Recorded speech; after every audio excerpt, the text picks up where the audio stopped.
Hello there, everyone. Alright, we're back with another Marvel Snap preview video. So this time we have got Polaris, the Horseman of Pestilence. I don't know about anyone else, I'm going to be glad when all these horsemen are done with. So, Polaris. 2 cost, 3 power, with the objective. Cards in play are afflicted with -5 power. If you achieve that objective, you then are able to put a card from your hand at Polaris's location.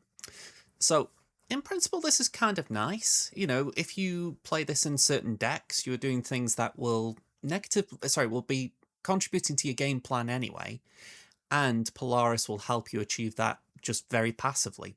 So, I think there's some good things here, but there could also be a few complications. Let's get into the synergies and counters. So, first of all, I feel like High Hevo as a shell is going to really help with Polaris.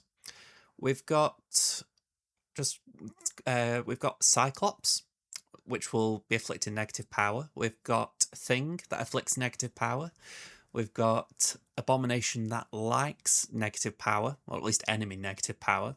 And then there are cards that do synergize with High Evo and negative power, such as Scorpion. So the High Evo shell really could be a good place to start with Polaris.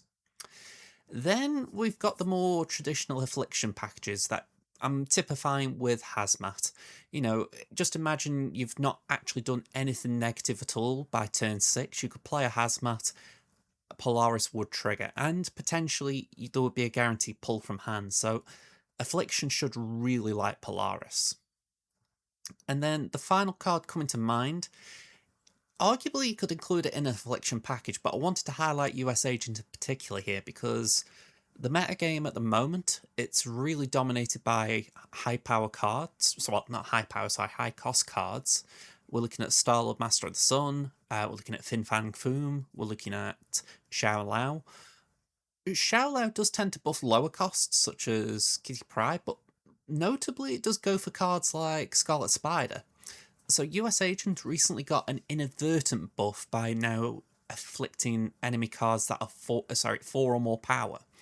So potentially US Agent is one of these cards that could just benefit slightly in terms of maybe in the past Fin Fang Foom would have been out of reach of US Agent, whereas now it's going to be hitting it and maybe it's enough to proc Polaris. Now, whenever you use this word afflict in Marvel Snap, there's always one common enemy towards these cards, and it's Luke Cage. Every time Luke Cage is on the board, you are looking for trouble. So, the one way I would look at it is if we just scroll back to the previous page, cards in play are afflicted with -5. So, one thing about Luke Cage, he will be protecting your opponent. He won't be protecting you, though. So the key thing is, even though Luke Cage could affect your game plan in terms of you're trying to afflict their side rather than your side, you will still be able to prop the ability as long as there is -5 in play, even if it's on your side. So the risk will come from the fact that you've got to make sure you're still able to win, even if they have got anti-affliction in there on their board. So it's not the worst card in this situation, but it's still something that most of the time will probably affect your gameplay, or your game plan, I should say. The other one that came to mind, Stardust. Stardust is going to stop Polaris from pulling the card when the objective is completed, the same way she would stop Jubilee from pulling a card from deck, Dragon Lord pulling a card from hand. It's just one of those cards that would instantly be like, nope, that card's now ruined. So yes, at 2 cost, you're going to be putting it down early and hoping they don't play Star-Lord, but as a late plan, just supposing they play Stardust turn 6, you've got Polaris in your hand, you could say, alright, this isn't a Polaris game. So there are ways around Stardust, but it's not ideal. And then the last one I came up with was Shadow King, because we've just spoke about the idea that Luke Cage could remove afflictions on the opponent's side of the board, but Shadow King could remove afflictions in one lane entirely. So if you Hazmat, it's probably not going to be the biggest impact because it would still cover 2 lanes. But Shadow King could really impact what you're trying to do, so I'm not going to rule him out from having an impact in this kind of playline, but still, it's probably not the biggest thing either. Essentially, Polaris is going to fall down into most of the same problems that Affliction falls into, which is usually Luke Cage, but there can be other things such as Shadow King. But with this objective reward, Stardust is definitely the other big counter as well. You could include other things as well, like Cosmo, in the sense, say it pulls an on-reveal, and the on-reveal is then Cosmoed. It will feel a bit bad. But supposing you Polaris and Ajax, then that feels a lot better. So let's start off with the decks. We've got a deck that my facecam's covering, so let's just move that.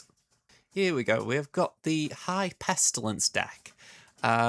We've got essentially a high Evo shell. Now, I've gone for as many of the Affliction cards in this shell that we would normally see. You could possibly go a little bit greedier and put in a Moon Girl instead of something like Superior Spider-Man or even one of the one costs. I wanted to just try and play it as straightforward as possible. So the idea would be that turn 1, you've got, hopefully, one of Sunspot, Nebula, or Misty Knight to play out. Turn 2, you could then do the other one cost. So say you Sunspot turn 1, you then Nebula turn 2, or vice versa. Turn 3, Scorpion, or Superior Spider-Man, depending on if you've got the bonus, the increased power on the board. You could also Polaris in any of those turns, just for the fact that, you know, if you want it on the board nice and early, why not? Turn 4 is a funny one because you wouldn't really want to tempo thing turn 4, but you could essentially say, right, if we've done Superior Spider-Man turn 3, you could then thing turn 4 and you'd still have a bit of energy to float. Hopefully by this point you've got a potential Abomination discount. Again, Cyclops has been an option for play as well. Like we've just said, maybe turn 4 you do Thing if you've done Superior Spider-Man. If you didn't, you could float energy and proc Cyclops. So again, hopefully Abomination's reduced. And then hopefully we've just been able to get both She-Hulk and Abomination low enough so that they're available on turn 6, which usually means you're skipping turn 5. So there's a lot of things in play here, but is it really that possible? I'm not so sure. Evo's definitely got some play lines right now, and I wanted to avoid putting Sunlord in here, Star-Lord Master of the Sun, just for the fact that he feels scummy, doesn't he? I don't think anyone particularly enjoys playing the card. So I wanted to avoid that, but if you feel okay with that card, feel free to throw it in because it is a great Evo card. But yeah, I feel like there is some natural synergy in this shell. Like I say, there's a load of cards that will afflict enemy cards. I mean, if you put Cyclops in a lane and consistently skip energy, you should be able to proc him enough to get the -5 power. Thing will inflict -5, assuming there are 3 cards in a lane.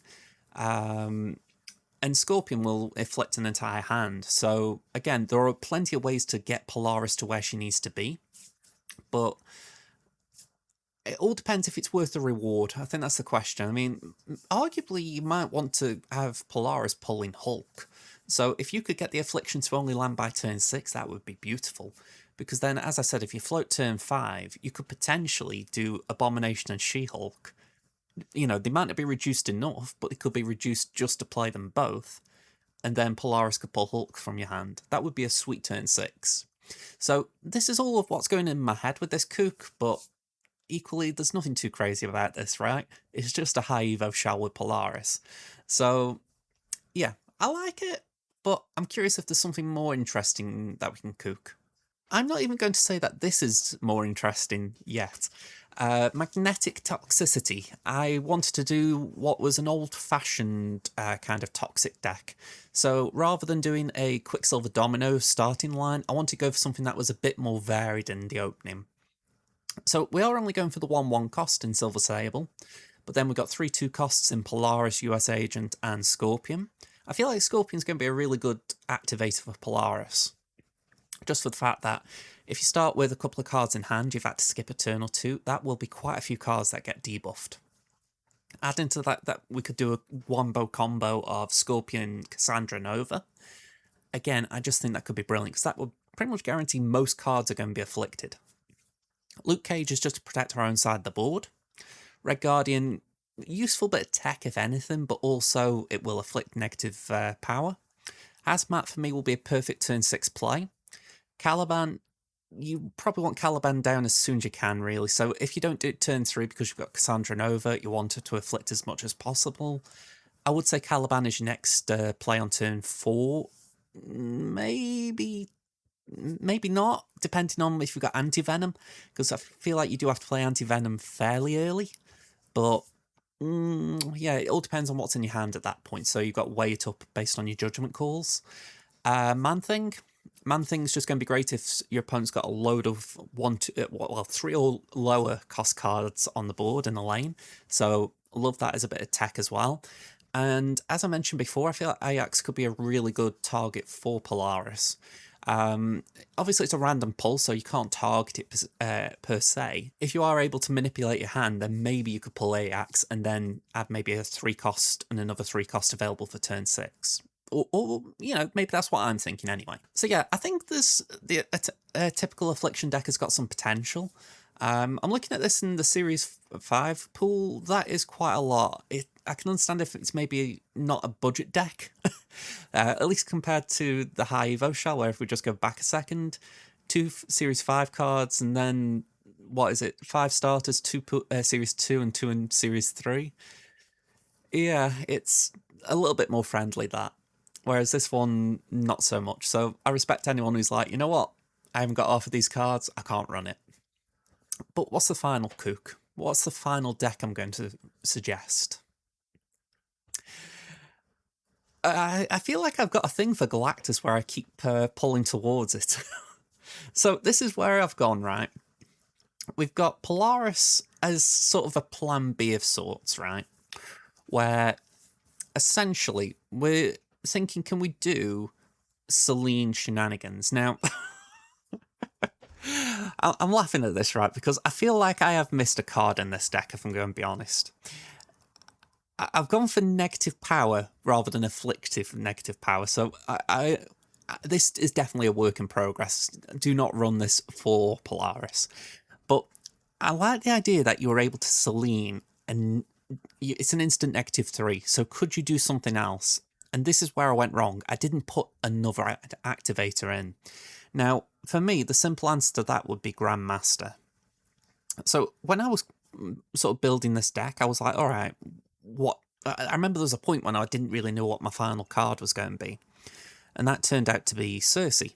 I did like the idea of Cersei in a context that, if you maybe had a sentry in the right lane, or you missed a hobgoblin because you tried to fill a lane and it didn't land, Cersei could clean it up.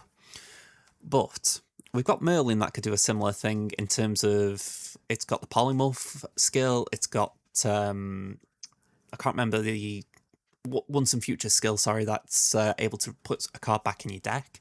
So we've got ways of dealing with that. So if I were to suggest the correction, I would remove Cersei and I would put in Grandmaster, simply because Grandmaster will be able to wombo combo the Selene. So with that in mind, let's just pretend Cersei is Grandmaster.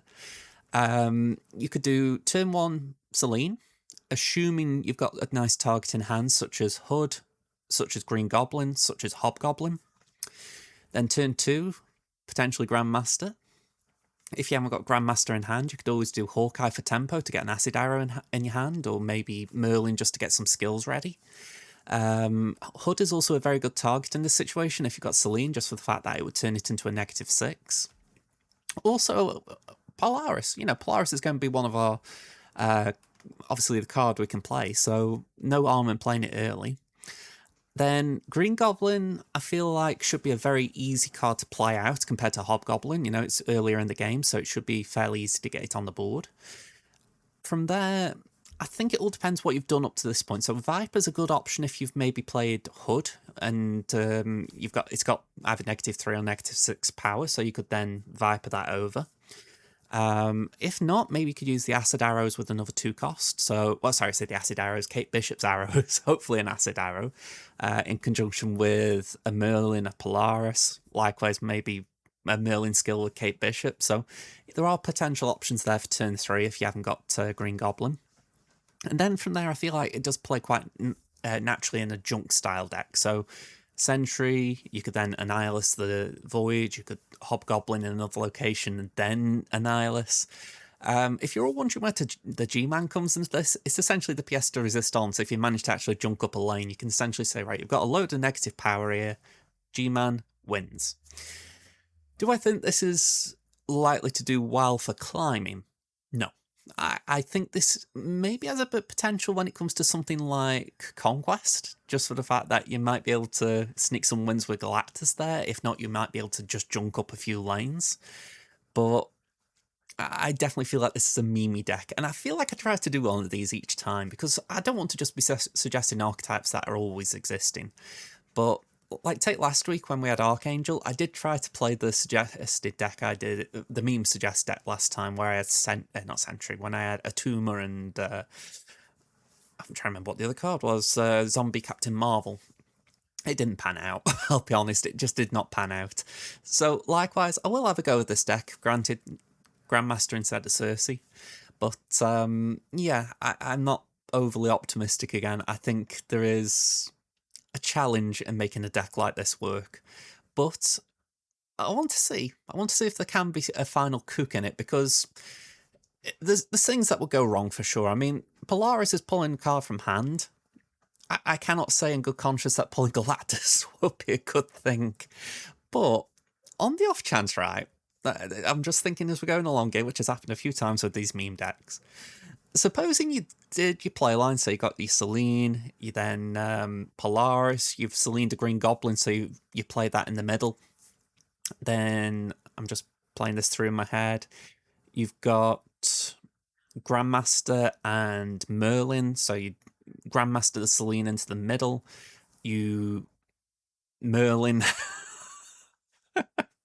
I'm really thinking this through, I'll tell you. Then you could maybe do Once and Future in the middle to get rid of the Selene, and then you've got the Galactus. That is a lot of steps for something that probably wouldn't work, but I do like that idea of maybe just trying to play around with it. It's way too much hassle, isn't it? But I'm going to play around. I want to see if I can actually get something like this cooking, because the actual play line I was trying to just explain in my head was that if you Polaris the Galactus, it would be a bad feeling pull, right? Because it's like, oh, the Galactus won't activate. But what happens if you could then Grandmaster the Galactus into the middle lane? Now that to me would be fun. It may be impractical, but it would be fun. Let me know what you think, folks. Is there a cook in here somewhere? Maybe a card or two more rather than just Grandmaster that needs tweaking?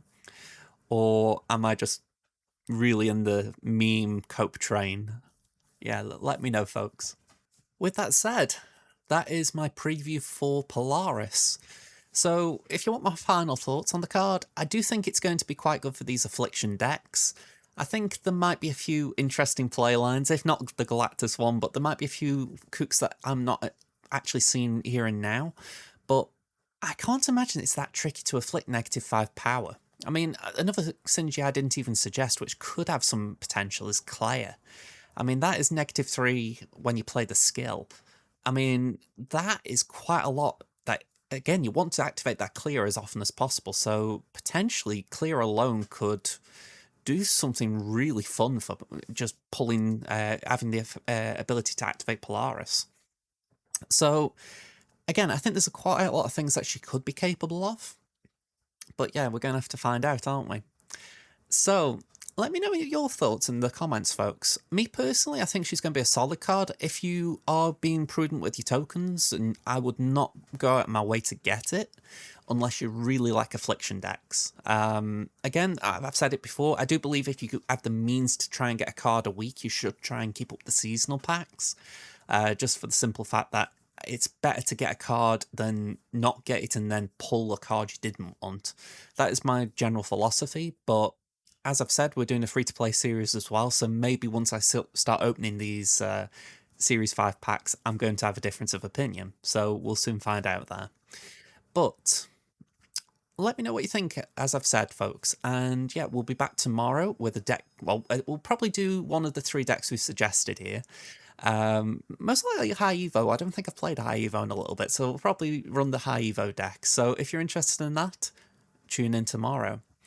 Other than that, thank you very much for watching, folks. I hope you enjoyed the video. Like, subscribe, all of the usual stuff, and I will see you around. Goodbye for now.